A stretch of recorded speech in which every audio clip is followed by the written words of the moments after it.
দর্শক মণ্ডলী আসসালামু আলাইকুম। গ্রিন আর্কিটেক্টের পক্ষ থেকে আমি ইঞ্জিনিয়ার টুটুল আপনাকে অনেক অনেক অভিনন্দন এবং শুভেচ্ছা জানিয়ে আজকে চমৎকার একটি প্রজেক্ট আমি আপনার মাঝে তুলে ধরার চেষ্টা করব।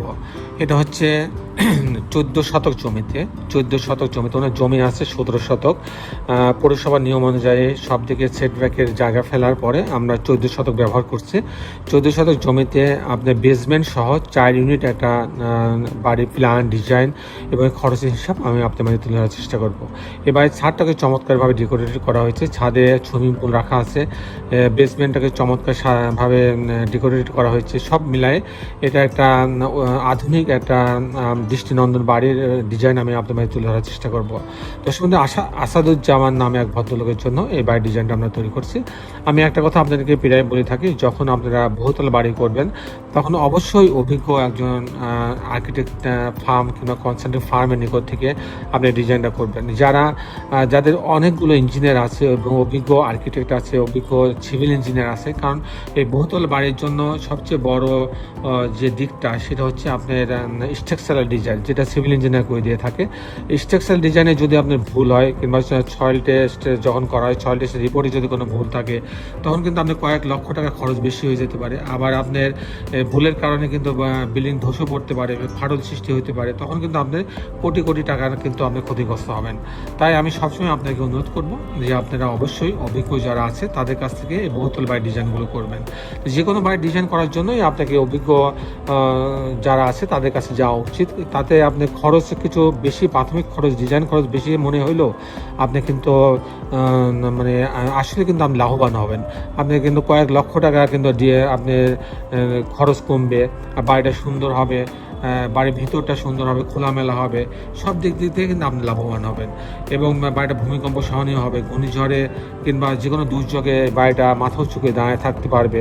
সেদিক থেকে আমি মনে করি যে আপনাকে অবশ্যই এই ডিজাইন খাতে কিছু টাকা ইনভেস্ট করা উচিত। তো দর্শক মণ্ডলী, আমি ইঞ্জিনিয়ার টুটুল আছি আপনাদের সঙ্গে। আমি এখন এই বাড়িটার আর্কিটেকচারাল ড্রয়িং আপনাকে নিয়ে যাব, তারপর এই ধরনের বাড়ি নির্মাণ করতে কেমন টাকা খরচ হয় তারও একটা হিসাব আমি আপনাকে তুলে ধরার চেষ্টা করব। দর্শক মণ্ডলী, আপনি স্বপ্নের বাড়ির ডিজাইনের জন্য গ্রিন আর্কিটেক্টের সঙ্গে আপনি যোগাযোগ করতে পারেন। গ্রিন আর্কিটেক্টের যে এক ঝাঁক যে অভিজ্ঞ আর্কিটেক্ট এবং সিভিল ইঞ্জিনিয়ার টিম আছে, তারা আপনার স্বপ্ন পূরণে সবসময় কাজ করার জন্য প্রস্তুত। তো দর্শক আসুন এখন আমরা আর্কিটেকচারাল ড্রয়িংটা উপভোগ করি। আর্কিটেকচারাল ড্রয়িংটি এরকম আপনি দেখতে পাচ্ছেন। এটা হচ্ছে বেসমেন্টের হচ্ছে আপনার এটা কর্নার প্লট আপনি দেখতে পাচ্ছেন। টোটাল 17 ডেসিমেল জমি ওনার, আমরা 14 ডেসিমেল ব্যবহার করছি এই বাড়িটার জন্য। 4 ইউনিটের বাড়ি হবে। তো এই অংশ দিয়ে এই রাস্তা থেকে আমরা বেসমেন্টে ঢোকার জায়গা রাখছি, এখানে ঢুকে এই অংশে আসবে, নিচে আসবে। তো এখানে 2টা লিফট আছে, সিঁড়ি আছে। আমি মূলত টিপিক্যাল ফ্লোর প্ল্যানটা আপনাদের তুলে ধরার চেষ্টা করব। আমি দেখাবো কি করে 4টে ইউনিট সাজানো হয়েছে এই 14 ডেসিমেল জমিতে। তো এখানে হচ্ছে বেসমেন্টের অংশ দিয়ে লিফটের লবিতে আসবে। আসার পরে এখানে দেখছেন যে 2টা লিফট আছে, সিঁড়ি আছে। Unit A B C D এরকম ভাগ করা আছে। এবং এখানে দেখেন যে আমি আগেও বলছি যে বেশ কয়েকটা ভয়েড রাখা আছে। এখানে একটা ভয়েড, এখানে একটা ভয়েড, এখানে আর একটা ভয়েড রাখা আছে। তো যাই হোক, ভয়েডগুলো রাখা হয় এই জন্য যেন প্রত্যেকটা বাড়ির প্রত্যেকটা স্পেসে, প্রত্যেকটা রুমের জন্য পর্যাপ্ত ভেন্টিলেশন হয়, পর্যাপ্ত সূর্যের আলো প্রবেশ করতে পারে, এই জন্য কিন্তু ভয়েডগুলো রাখা হয়।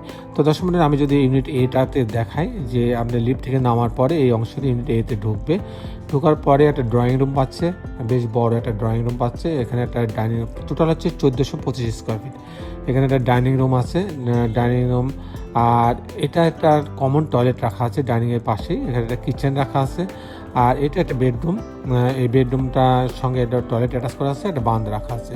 এই বেডরুমের সঙ্গেও কিন্তু এই টয়লেট অ্যাটাচ করা আছে এবং একটা বারান্দা রাখা আছে। এই হচ্ছে 2টা বেডরুম, আর এখানে আর একটা বেডরুম রাখা আছে। এই হচ্ছে 3টা বেডরুম, 3টা বাথরুম, কিচেন, ড্রয়িং ডাইনিংয়ের সমন্বয়ে 1425 স্কোয়ার ফিটের মধ্যে এই ইউনিটটা সাজানো হয়েছে। যদি আমি ইউনিট বিতে আসি, আর এখানে ভয়েডের কারণে কিন্তু প্রত্যেকটা স্পেসে কিন্তু আলো বাতাস যাচ্ছে। তো এই ভয়েডটার মাপ আছে 5 ফিট। তো আমি যদি ইউনিট বিতে আসি, তো লিফট থেকে নামার পরে এই অংশ দিয়ে লিফটে ইউনিট বিতে ঢুকবে। এখানেও 1425 স্কোয়ার ফিট। উনি চেয়েছিলেন যে ইউনিটগুলো 1425 স্কোয়ার ফিট করে যেন হয়। তো যাই হোক, 4টি ইউনিটে 1425 করে রাখা হয়েছে। তো এখানে ঢোকার পরে ড্রয়িং রুম পাচ্ছে, ডাইনিং আছে, ড্রয়িং ডাইনিংয়ের মাঝে একটা পর্দা রাখা আছে। আর এখানে যেহেতু ডাইনিং আছে, ডাইনিং পাশে একটা কিচেন রাখা আছে, ড্রয়িংয়ের পাশে একটা কমন টয়লেট রাখা আছে। এটা একটা বেডরুম। আর এখানে একটা মাস্টার বেডরুম, এর সঙ্গে একটা টয়লেট অ্যাটাচ করা আছে, একটা বারান্দা রাখা আছে। এখানেও একটা ভয়েড রাখা আছে এখানে এই অংশে প্রয়োজনীয় ভেন্টিলেশনের জন্য। আর এটা আর একটা মাস্টার বেডরুম, এর সঙ্গে একটা টয়লেট অ্যাটাচ করা আছে, একটা বারান্দা রাখা আছে। এই হচ্ছে 3টা বেডরুম, 3টা বাথরুম, কিচেন, ড্রয়িং ডাইনিং ইউনিটটা সাজানো হয়েছে।